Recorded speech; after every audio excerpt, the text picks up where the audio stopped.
जम्मू कश्मीर विधानसभा में वक्फ संशोधन विधेयक को लेकर जमकर हंगामा हुआ। इसको लेकर सदन में भाजपा और कांग्रेस विधायकों के बीच तीखी नोकझोंक हुई।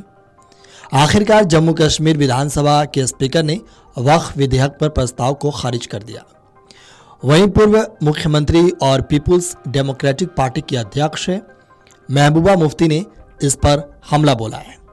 महबूबा मुफ्ती ने श्रीनगर में अपने गुपकार आवास पर प्रेस कॉन्फ्रेंस कर वक्फ के मुद्दे पर अब्दुल्ला सरकार और बीजेपी पर जमकर निशाना साधा। उन्होंने कहा कि एक समय मुसलमानों को अपनी पहचान साबित करनी पड़ती थी और अब इस वक्फ विधेयक के बाद मुसलमानों को अपनी कब्र की पहचान साबित करनी पड़ेगी कि उनके पिता या दादा या दादी इस जगह दफन है। मुफ्ती ने विधानसभा स्पीकर पर भी जमकर हमला बोला। पीडीपी अध्यक्ष ने कहा कि मुझे लगता है कि बीजेपी का मुख्य उद्देश्य यही है, क्योंकि उनका मानना है कि जब मुसलमानों के लिए कब्रिस्तान नहीं रहेगा तो वे धर्म की घर वापसी के लिए मजबूर होंगे।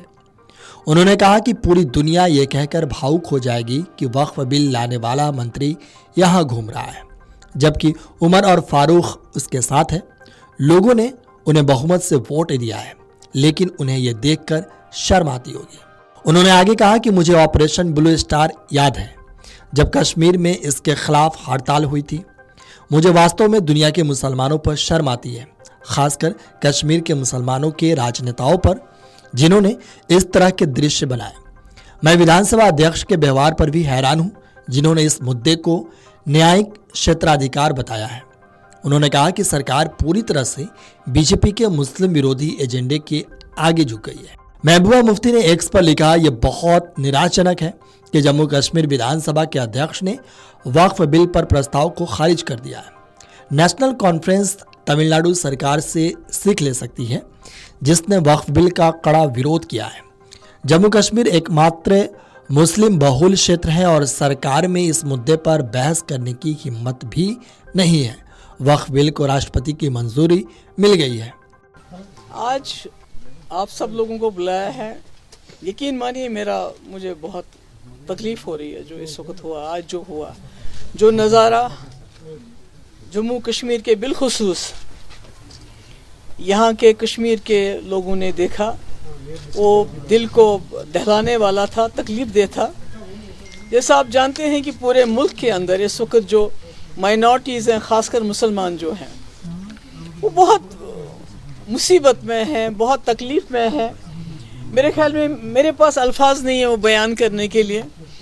अभी कुछ दिन पहले आपने भी सुना होगा, मुजफ्फरनगर में कुछ मुसलमान मस्जिद में नमाज पढ़ने गए और उनके इस पे बाजू पे ब्लैक बैंड्स थे, तो उनको 2 लाख का जुर्माना किया गया। उन्होंने कोई नारा नहीं लगाया। तो ये हमारे मुल्क के हालात हैं, मुसलमानों के हालात हैं। और ऐसे में पहले तो एनआरसी को लाके बीजेपी सरकार ने यहाँ के जो मुसलमान रहने वाले हैं उनकी शहरियत पे एक सवाल उठाया कि अब पहले उनको ये साबित करना पड़ता था मेरा दादा परदादा वो जी इस मुल्क का रहने वाला था, और अब जो दूसरा उन्होंने बिल अमेंडमेंट लाया वक्फ में, तो उससे हिंदुस्तान के मुसलमानों को अब अपने कब्रिस्तान की भी ज़मानत देनी पड़ेगी कि मेरा बाप, मेरा दादा, मेरा परदादा इस कब्रिस्तान में था। तो जो हम देख रहे हैं कि कब्रिस्तान हो, पहले तो मकान मुसलमानों के बुलडोज किए गए, दुकानें उनकी बंद की गई, उनको लिंच किया गया। अब जब उससे भी दिल नहीं भरा तो अब उनकी जो वक्फ की जो अल्लाह ताला के उसमें वक्फ किया जाता है, जिसमें कुछ गरीबों के स्कूल चलते थे, मस्जिदें हैं, दूसरे किस्म की प्रॉपर्टीज़ हैं, जिससे इस मुल्क के मुसलमानों को एक सहारा था, उसको भी उनसे छीना गया।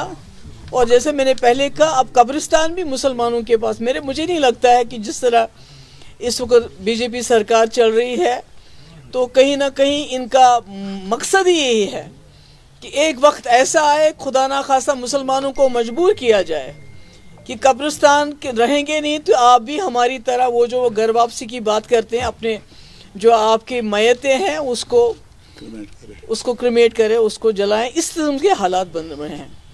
तो ऐसे में ये उम्मीद की जाती थी जो हमारे मुल्क के मुसलमान हैं वो तो बेकस हैं, बेबस हैं, लाचार हैं, माइनॉरिटी में हैं, मगर जम्मू कश्मीर एक मुस्लिम मेजॉरिटी स्टेट, सबसे ज़्यादा सेकुलर स्टेट।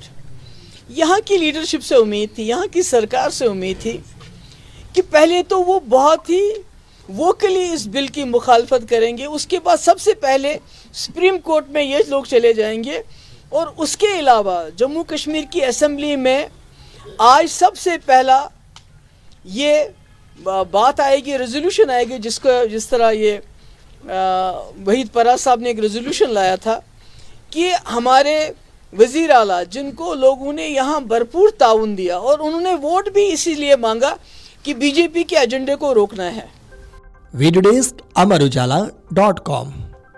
अगर आप ये वीडियो YouTube पर देख रहे हैं तो हमारे चैनल को सब्सक्राइब कर बेल आइकन दबाएं, और Facebook पर देख रहे हैं तो हमारे पेज को लाइक करें। 8 मिलियन प्लस सब्सक्राइबर, आपके इस भरोसे के लिए बहुत धन्यवाद।